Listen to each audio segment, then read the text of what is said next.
कौन असली पत्रकार और कौन नकली, क्या यह सिद्ध करने का अधिकार धान खरीदी केंद्र के प्रबंधक को है? क्या जनसंपर्क विभाग ने धान खरीदी केंद्र के प्रबंधक को अधिकृत कर रखा है? यह एक बड़ा सवाल है क्योंकि मामला पत्रकारिता से जुड़ा हुआ है।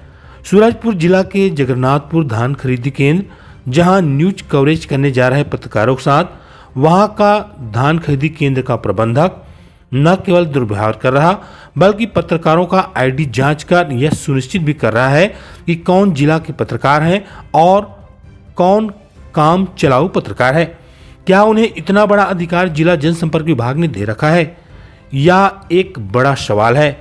वैसे आपको बता दें, पत्रकारों का आईडी जांच करने का अधिकार किसी सक्षम अधिकारी को ही है, जो पहले से लिखित में पत्र लिखकर सूचित करते हैं, तब जाकर के उन्हें आईडी देखने का अधिकार मिलता है। किंतु धान खरीदी केंद्र का प्रबंधक अपने आप को बहुत बड़ा बॉस समझने लग गया है। अपने पास पहले से ही लिस्ट बना कर रखा है, जो वही सिद्ध कर रहे हैं कि कौन पत्रकार है और कौन पत्रकार नहीं है।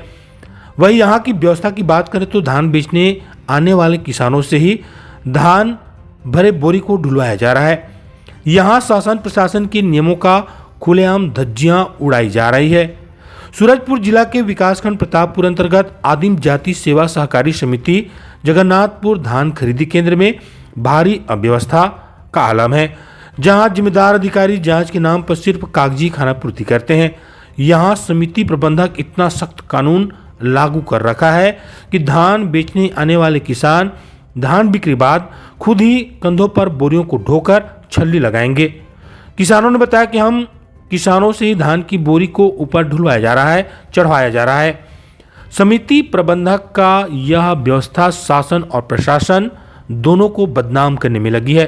किसानों का कहना है, हमारा कोई सुनने वाला नहीं है। समिति प्रबंधकों की मनमानी रवैये से हम सभी किसान बेहद परेशान हैं। क्या शासन प्रशासन किसानों के लिए संवेदनशील नहीं है? यह भी एक सवाल है। अगर शासन प्रशासन गंभीर है तो फिर ऐसे समिति प्रबंधकों के ऊपर कार्रवाई कब होगी? जहां किसान सुबह से शाम मेहनत कर अपने पसीना बहा रहे हैं, वहीं समिति प्रबंधक ऑफिस में बैठकर मजा ले रहा है। आखिर समिति प्रबंधकों की तानाशाही कब खत्म होगी? धान खरीदी केंद्र जगन्नाथपुर के समिति प्रबंधक हरिशंकर जायसवाल हैं। जब भी समिति में कोई पत्रकार पहुंचता है तो उन पत्रकारों से सवाल जवाब करते हुए उनकी पत्रकारिता के लिए खुद जनसंपर्क अधिकारी बनकर सर्टिफिकेट बांटने का काम करने लग जाता है कि मुझे जिला के पत्रकारों का लिस्ट दिया गया है और कौन कौन पत्रकार हैं जिला का मेरे रजिस्टर में सब लिखा गया है। मैं उन्हें ही पत्रकार मानता हूं, जिसमें जिले भर से सिर्फ 17 लोग हैं।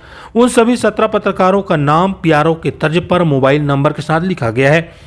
इस विषय पर जब समिति प्रबंधक हरिशंकर जायसवाल जगन्नाथपुर से पूछा गया कि आपको पत्रकारों की सूची किसने दिया, तो ये सभी पत्रकार जो कि जिला लेवल के हैं, तो समिति प्रबंधक हरिशंकर जायसवाल का दिमाग चकरा गया और कुछ भी शब्द का उनके मुंह से नहीं निकल सकी।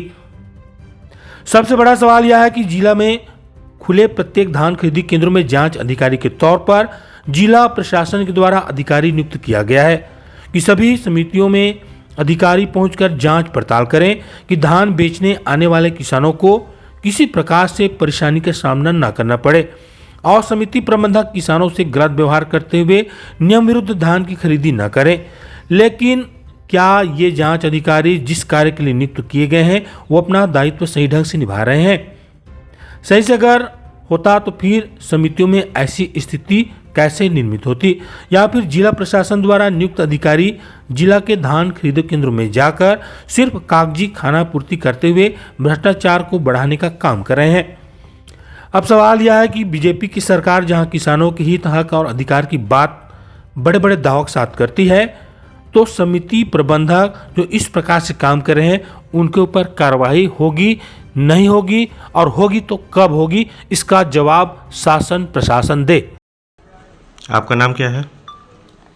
हरिशंकर जायसवाल।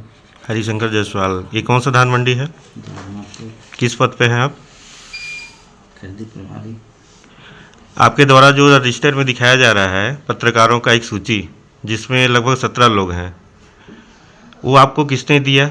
मोबाइल मोबाइल से आया था। मोबाइल से आया था, क्या बताया गया था आपको? सूची है पत्रकारों का, कहाँ की सूची है वो? अपना जिला का है। जिले के पत्रकार हैं। क्या उनका नाम बताएंगे कि ये जनसंपर्क विभाग है या क्या है जिनके द्वारा ये सूची जारी किया गया? क्या आप सूरजपुर से लेके आए हैं सूची को? नहीं, मोबाइल से आया है। कहाँ से आया है? कोई दिया होगा मोबाइल से, पत्रकार लोग हैं। तो पता होगा ना आपको? नहीं। नहीं पता है। वो सभी जिले के पत्रकार हैं, आप कंफर्म हैं? और यहाँ पे जो धान मंडी में सूची देखा जा रहा है पत्रकारों का कि वो पीआरओ है क्या है, ये देखने का अधिकार आपके पास है? सूची दिए हैं, देख रहे हैं। देख रहे हैं या फिर जनसंपर्क का पीआरओ बन के आप जारी कर रहे हैं? है नहीं है। नाम क्या है? हाँ? क्या कर रहे हैं आप लोग? धान बेचने आए हैं माड़ी डांड से? तो आप लोग ये सिलाई कर रहे हैं, जैसे धान उठा करके वहाँ रख रहे हैं, तो ये लेबर नहीं दिए हैं आप लोग को? क्यों? हम लोग नहीं जानते। क्या बोले आप लोग को कि आप ही लोग सिलाई कीजिए और छल्ली लगाइए? और नहीं चढ़ाएंगे तो लिखेंगे नहीं। तो आप लोग को पता है कि यहाँ लेबर लेने के लिए सब पैसा लगता है, सब कुछ होता है, मिलता है, पता है ना आप लोग को? लेकिन आप लोग को कुछ नहीं मिला। कोटिया में है, नजदीक में, यहाँ से कोटिया में है, वहाँ पूरा लेबर देते हैं। अच्छा, वहाँ देते हैं। हाँ, आप लोग को यहाँ नहीं मिल रहा है? यहाँ नहीं मिल रहा है। तो आपको नहीं मिल रहा है मतलब जितने आए हैं किसी को नहीं मिला होगा? ठीक। किसान खुद से कर रहा है। अगर ये सब करते हुए कुछ दुर्घटना हो जाता है तो जिम्मेदारी आप ही लोग लेंगे फिर? तो हो गया सर। ठीक। अगर पैर कुछ छटक गया, कुछ टूट गया, डैमेज हो गया, तो खुद किसान ही काम अपने करवाएगा। अच्छा। यहाँ से बाकी सरकार के तरफ से कहा रहता है कि वहाँ लेबर होता है, उसका बीमा होता है। यहाँ जो लेबर हो गया कुछ पैर घिस हो गया ना, हाँ, सरकार देता है। नहीं हम सबसे बात कर रहे हैं।